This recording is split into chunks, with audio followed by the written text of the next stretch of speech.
Welcome state education. যারা 2025 সালে মাধ্যমিক দেবে তাদের জন্য এই প্রশ্নগুলো খুবই গুরুত্বপূর্ণ।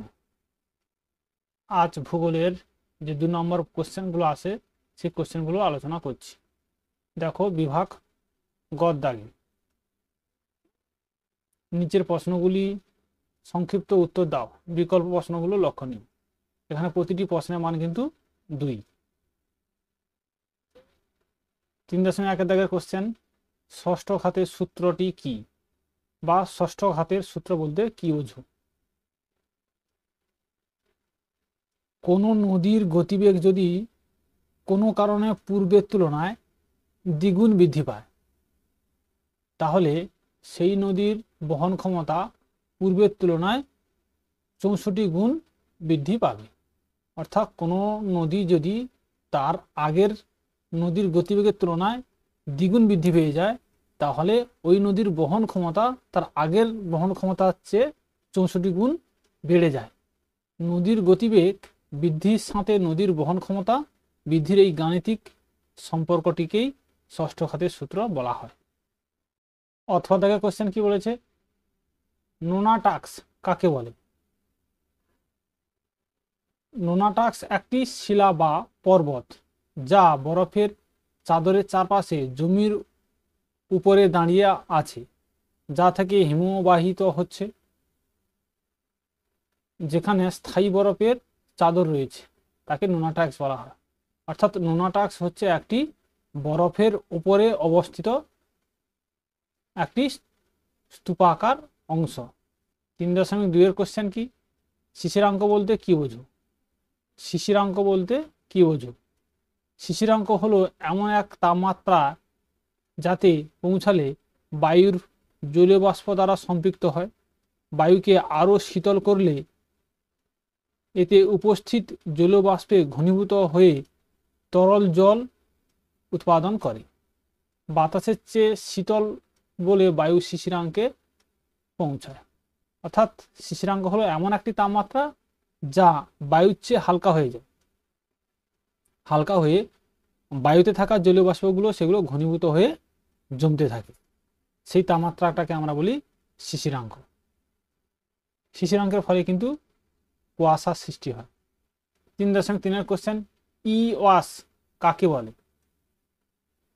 ইলেকট্রনিক বজ্র বা ই বজ্র বলতে পরিত্যক্ত বৈদ্যুতিক বা ইলেকট্রনিক সরঞ্জাম বা পরিত্যক্ত যন্ত্রপাতিকে বোঝায়। অর্থাৎ ই বজ্র বলতে বিভিন্ন অপ্রয়োজনীয় যে ইলেকট্রনিক যন্ত্রপাতির বজ্র পদার্থ তাকে আমরা বলি ই বজ্র। যেমন পুরনো ফ্রিজ বা ভাঙা ফ্রিজ, ক্যামেরা, মাইক্রোওয়েভ, কাপড় ধোয়ার ও শুকোনোর যন্ত্র, টেলিভিশন, কম্পিউটার, মোবাইল ফোন, এগুলো সবই কিন্তু ই ওয়াশ বা ই বজ্র নামে পরিচিত। অথবা দেখের কোশ্চেন কি বলেছে, লিচেট কাকে বলে? লিচেট এটি একটি নতুন কোশ্চেন। লিচেট কাকে বলে বা লিচেট বলতে কি বোঝো? কোনো নিচু অঞ্চলে ভরাট করলে সেই ভরাট করা বজ্র থেকে যে তরল নিঃসৃত হয় তাকে আমরা বলি লিচেট। অর্থাৎ লিচেট বলতে আমরা জানি কোনো নিচু অংশকে বিভিন্ন আবর্জনা দ্বারা ফেলে সেগুলোকে ভরাট করা হয়।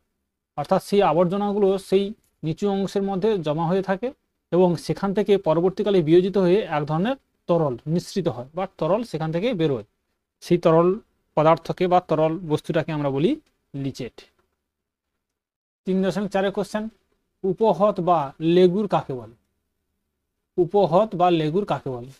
উপহ্রদ হলো জলের একটি অগভীর দেহ যা জলের বৃহত্তর দেহ থেকে একটি সংকীর্ণ ভূমিরূপ দ্বারা পৃথক করা হয়। সমুদ্রের পাশে যে অঞ্চলটি রয়েছে বা সমুদ্রের উপকূলবর্তী অঞ্চলে পাশাপাশি যে ছোট হ্রদগুলো সৃষ্টি হয় তাকে আমরা বলি লেগুর বা উপহ্রদ। অথবা দেখের কোশ্চেন কি বলছে, হিউমাস কি? হিউমাস আমরা এটা সবাই জানি, খুব সহজ প্রশ্ন। মৃত উদ্ভিদ বা প্রাণীর দেহাবশেষ পচে গিয়ে সেগুলো ব্যাকটেরিয়া দ্বারা বিয়োজিত হয়ে যে উপাদানটি মাটির উর্বর ক্ষমতা বৃদ্ধি ঘটায় তাকে আমরা বলি হিউমাস। অর্থাৎ মৃত, পচা, গলিত প্রভৃতি উদ্ভিদ বা প্রাণীর দেহাবশেষ ব্যাকটেরিয়া দ্বারা বিয়োজিত হয়ে সেগুলো হিউমাসে পরিণত হয়। 3.5-এর কোশ্চেন, দাবানল কাকে বলে? কোনো প্রাকৃতিক কারণে, সে ভূমিকম্প হতে পারে, অগ্নুৎপাত হতে পারে, ভূমিকম্প বা অগ্নুৎপাত,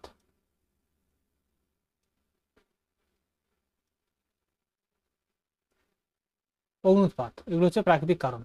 এর কারণে গাছে গাছে ঘষা লেগে আগুন ধরে যায় এবং বনভূমি পুড়ে ছাই হয়ে যায়, এই আগুনকে আমরা বলি দাবানল।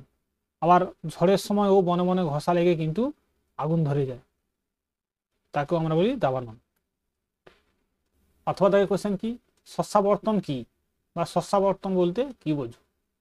একই জমিতে বছরে বিভিন্ন ঋতুতে বিভিন্ন ধরনের যে ফসলের চাষ হয়ে থাকে তাকে আমরা বলি শস্যাবর্তন। অর্থাৎ একটা জমিকে কেন্দ্র করে বছরে যে 6টা ঋতু আছে সেই 6টা ঋতুর উপর নির্ভর করে বিভিন্ন ধরনের কৃষিজ ফসল উৎপন্ন করা হয় বা চাষ করা হয়, তাকে আমরা বলি শস্যাবর্তন। অর্থাৎ ঘুরিয়ে ফিরিয়ে চাষ করা হয় বলে তাকে আবর্তন বলা হয়। 3.6 কোশ্চেন কি, এফসিসি কি? এফসিসি হচ্ছে মার্কিন সরকারের অর্থাৎ মার্কিন যুক্তরাষ্ট্রের একটি সংস্থার নাম। এর কাজ হলো কি, রেডিও তরঙ্গ, তার, স্যাটেলাইট প্রভৃতি রক্ষণাবেক্ষণের কাজ করে থাকে। এফসিসি এই সংস্থাটি স্যাটেলাইটের কাজ, তারের কাজ এবং রেডিও তরঙ্গের এই সকল কাজ কিন্তু রক্ষণাবেক্ষণ করে থাকে। অথবা আগের কোশ্চেন কি, আরএফ কি? রেডিও ফ্রিকুয়েন্সি শক্তি চিকিৎসা প্রয়োগ, ইলেকট্রোম্যাগনেটিক তরঙ্গ হিসাবে কাজ করে হচ্ছে আরএফসি, কাজ করে আরএফ। আজ এই পর্যন্ত, পরের দিন আবার তোমাদের নতুন ক্লাস নিয়ে আসবো। থ্যাংক ইউ, ধন্যবাদ।